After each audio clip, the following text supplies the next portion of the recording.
हरियाणा में कांग्रेस पिछले 10 सालों से चुनाव हार रही थी। उसके लिए जरूरी था कि आम आदमी पार्टी के साथ वो गठबंधन करते और निश्चित रूप से उसका फायदा उनको मिलता। आपने देखा होगा कि लगभग 2% वोट हमें मिला और 0.8% वोट से वो चुनाव हार गए। संजय सिंह का संदेश बिल्कुल क्लियर है। हरियाणा में कांग्रेस ने आपका हाथ नहीं पकड़ा। अब दिल्ली में कहीं न कहीं आम आदमी पार्टी वही संदेश कांग्रेस को देना चाहती है कि यहाँ उसका पलड़ा भारी है और उसे किसी की जरूरत नहीं है। हालांकि कांग्रेस से किनारा करने की सिर्फ ये अकेली वजह नहीं है, बल्कि लोकसभा चुनाव के आंकड़े देखकर केजरीवाल की पार्टी को कांग्रेस के साथ जाने से हार का डर लग रहा है।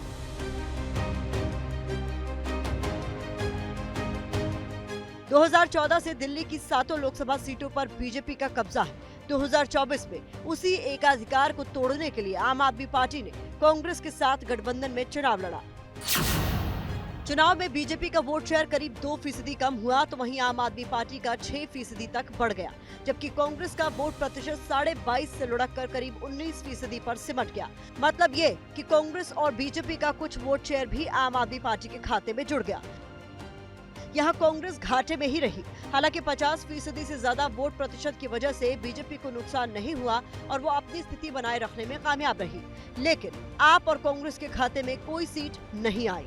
इसके अलावा 2022 के एमसीडी चुनाव में भी आपके सामने कांग्रेस का ट्रैक रिकॉर्ड निचले स्तर पर रहा। इन चुनाव को दिल्ली की सत्ता के सेमीफाइनल के तौर पर देखा गया।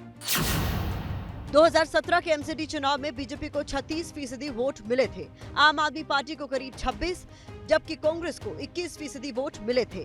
वहीं 2022 के एमसीडी चुनाव में बीजेपी को 39% वोट मिले, आम आदमी पार्टी को 42%, जबकि कांग्रेस यहां भी घटकर करीब 12% पर लुढ़क गई। यानी आम आदमी पार्टी ने एमसीडी चुनाव में भी सीधे तौर पर कांग्रेस के वोटों में सेंधमारी की। हालांकि यहां तीनों दलों ने अलग अलग चुनाव लड़ा था, लेकिन वोटों के मामले में नुकसान सिर्फ कांग्रेस को हुआ। इन सभी आंकड़ों का अगर विश्लेषण करें तो दिल्ली में आम आदमी पार्टी को कांग्रेस के साथ कभी फायदा नहीं मिला। ऊपर से हरियाणा से लेकर महाराष्ट्र चुनाव में कांग्रेस का जो प्रदर्शन रहा है, उसे देखते हुए दिल्ली में गठबंधन में काफी अड़चने नजर आती हैं।